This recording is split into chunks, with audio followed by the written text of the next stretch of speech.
ഇനി ദേശീയ സംസ്ഥാന എഞ്ചിനീയറിംഗ് പ്രവേശന പരീക്ഷകളിൽ മികച്ച വിജയം നേടിയ വിദ്യാർത്ഥികളെ പാലാ ബ്രില്യൻ സ്റ്റഡി സെന്റർ ആദരിച്ചു. ഡയമണ്ട് ഓഡിറ്റോറിയത്തിൽ നടന്ന വിക്ടറി ഡേ ചടങ്ങിൽ ക്യാഷ് അവാർഡും മെഡലും സമ്മാനിച്ചു വിദ്യാർത്ഥികൾക്ക്. 2024 JEE advanced, JEE main, KEAM ഉൾപ്പെടെയുള്ള എഞ്ചിനീയറിംഗ് പ്രവേശന പരീക്ഷകളിൽ മികച്ച വിജയം നേടിയ വിദ്യാർത്ഥികളെയാണ് ബ്രില്യന്റ് ആദരിച്ചത്. വിക്ടറി ഡേ ചടങ്ങിൽ രാഷ്ട്രീയ, സാമുദായിക, സാംസ്കാരിക രംഗത്തെ പ്രമുഖർ പങ്കെടുത്തു.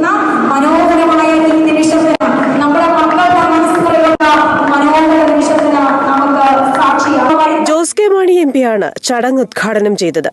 പാലായുടെ പേര് വിദ്യാഭ്യാസ രംഗത്ത് ഉയർന്നു കേൾക്കുന്നതിന് ബ്രില്യന്റിന്റെ പ്രവർത്തനം ഏറെ ഗുണം ചെയ്തുവെന്ന് ജോസ് കെ മാണി.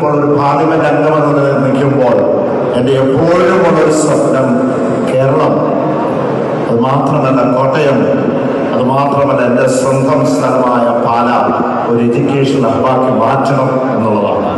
വിദ്യാഭ്യാസ മേഖലയിൽ പകരം വെക്കാനില്ലാത്ത പ്രവർത്തനമാണ് ബ്രില്യന്റ് നടത്തിയതെന്ന് 24 chief editor R. Sreekandan Nair അഭിപ്രായപ്പെട്ടു.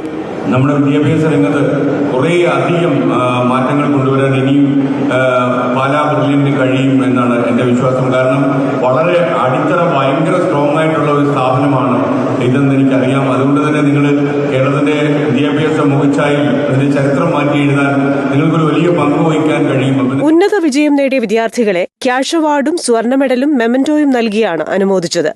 JEE main, JEE advanced, KEAM ഉൾപ്പെടെയുള്ള പരീക്ഷകളിൽ മികച്ച റാങ്കുകൾ നേടിയ ദേവാനന്ദ് P.ക്ക് 10 ലക്ഷം രൂപയും, ഹാഫിസ് റഹ്മാന് 5 ലക്ഷം രൂപയും, അലൻ ജോണി അനിൽ, ജോർഡൻ ജോയി എന്നിവർക്ക് 4 ലക്ഷം രൂപയും സമ്മാനമായി നൽകി. Chief whip N. Jayaraj, Francis George MP, MLA മാരായ മാണി C. കാപ്പൻ, മോൻസ് ജോസഫ്, ചാണ്ടി ഉമ്മൻ എന്നിവരും കുട്ടികളുടെ മാതാപിതാക്കളും പങ്കെടുത്തു. 24 കോട്ടയം. തീർച്ചയായിട്ടും ഈ പാലാ ബ്രില്യൻ്റ് എത്രയോ കാലമായി നമ്മൾ ഏതാണ്ട് 4 പതിറ്റാണ്ടോളമായി ഈ പാലാ ബ്രില്യനെ കുറിച്ച് നമ്മൾ കേൾക്കുന്നു. മാത്രമല്ല 700ഓളം അധ്യാപകർ ജോലി ചെയ്യുന്ന ഒരു സ്ഥാപനമായിട്ട് അത് മാറിക്കഴിഞ്ഞിരിക്കുന്നു. നമ്മൾ ഞാൻ അവിടെ പറഞ്ഞൊരു കാര്യം എന്താണെന്ന് ചോദിച്ചു കഴിഞ്ഞാൽ, UK ലീഡ്സ് എന്നൊരു സ്ഥലമുണ്ട്. ലീഡ്സ് ഒരു നഗരമാണ്. ആ നഗരത്തിൽ ശരിക്കും അവിടെ ഒരു യൂണിവേഴ്സിറ്റി ഉണ്ട്. ആ ലീഡ്സ് യൂണിവേഴ്സിറ്റിയിൽ ഏതാണ്ട് 2 ലക്ഷത്തോളം ഇന്ത്യൻ കുട്ടികൾ പഠിക്കുന്നുണ്ടെന്നാണ് പറയുന്നത്. അപ്പോൾ ആ ലീഡ്സ് എന്ന് പറയുന്ന സ്ഥലം മുഴുവൻ ജീവിച്ചു പോകുന്നത് ഈ കുട്ടികളുടെ വിദ്യാഭ്യാസം നടക്കുന്നതുകൊണ്ടാണ്. അവിടെ ചെന്നിറങ്ങുന്ന വിദ്യാർത്ഥികൾ അതുപോലെ തന്നെയാണ് പാലാ ബ്രില്യൻ്റ്, പാലയുടെ ചരിത്രം മാറ്റിയെഴുതുന്ന ഒരുപാട് ഹോം സ്റ്റേ കച്ചവടങ്ങൾ, ഇതെല്ലാം യഥാർത്ഥത്തിൽ ആയിരക്കണക്കിന് കുട്ടികൾ ഓരോ വർഷവും വരുന്നത് കൊണ്ട് പാലയുടെ മുഖം മിനുക്കാൻ പാലാ ബ്രില്യന് കഴിയുന്നു. കൺഗ്രാജുലേഷൻസ്. ദേശീയ സംസ്ഥാന എഞ്ചിനീയറിംഗ് പ്രവേശന പരീക്ഷകളിൽ മികച്ച വിജയം നേടിയ വിദ്യാർത്ഥികളെ ആദരിച്ച് Pala brilliant study centre. Victory ഡേയിൽ വിദ്യാർത്ഥികളും രക്ഷിതാക്കളും ഉൾപ്പെടെ 3000ഓളം പേർ പങ്കെടുത്തു. മികവാർന്ന വിജയം നേടിയ വിദ്യാർത്ഥികൾക്ക് സ്വർണ്ണ മെഡലും ക്യാഷ് അവാർഡുകളുമാണ് സമ്മാനിച്ചത്. കഠിനാധ്വാനത്തിന്റെ മധുരം കുടുംബത്തിനും അധ്യാപകർക്കും കൂട്ടുകാർക്കുമൊപ്പം പങ്കുവെച്ച വിദ്യാർത്ഥികൾ. 2024 JEE advanced, JEE main, KEAM തുടങ്ങിയ ദേശീയ സംസ്ഥാന എഞ്ചിനീയറിംഗ് പ്രവേശന പരീക്ഷകളിൽ ബ്രില്യൻ സ്റ്റഡി സെന്ററിലെ വിദ്യാർത്ഥികൾ നേടിയത് മികച്ച വിജയം.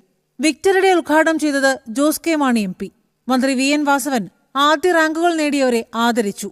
JEE main, JEE advanced, KEAM ഉൾപ്പെടെയുള്ള പരീക്ഷകളിൽ മികച്ച റാങ്ക് നേടിയ ദേവാനന്ദ് P.ക്ക് 10 ലക്ഷം രൂപയും സ്വർണ്ണ മെഡലും, ഹാഫിസ് റഹ്മാന് 5 ലക്ഷം രൂപയും സ്വർണ്ണ മെഡലും, അലൻ ജോണി അനിൽ, ജോർഡൻ ജോയ് എന്നിവർക്ക് 4 ലക്ഷം രൂപയും സ്വർണ്ണ മെഡലും, അതുൽ PT.ക്ക് 3 ലക്ഷം രൂപയും സ്വർണ്ണ മെഡലും നൽകിയാണ് ആദരമറിയിച്ചത്. ഉന്നത വിജയം കരസ്ഥമാക്കിയ എല്ലാ വിദ്യാർത്ഥികൾക്കും ക്യാഷ് അവാർഡുകളും സ്വർണ്ണ മെഡലും മെമന്റോയും നൽകിയാണ് ബ്രില്യൻ സ്റ്റഡി സെന്റർ അനുമോദിച്ചത്. കലാ, രാഷ്ട്രീയ, സാംസ്കാരിക രംഗത്തെ പ്രമുഖരും ചടങ്ങിന്റെ ഭാഗമായി. ഏഷ്യാനെറ്റ് ന്യൂസ്, കൊച്ചി.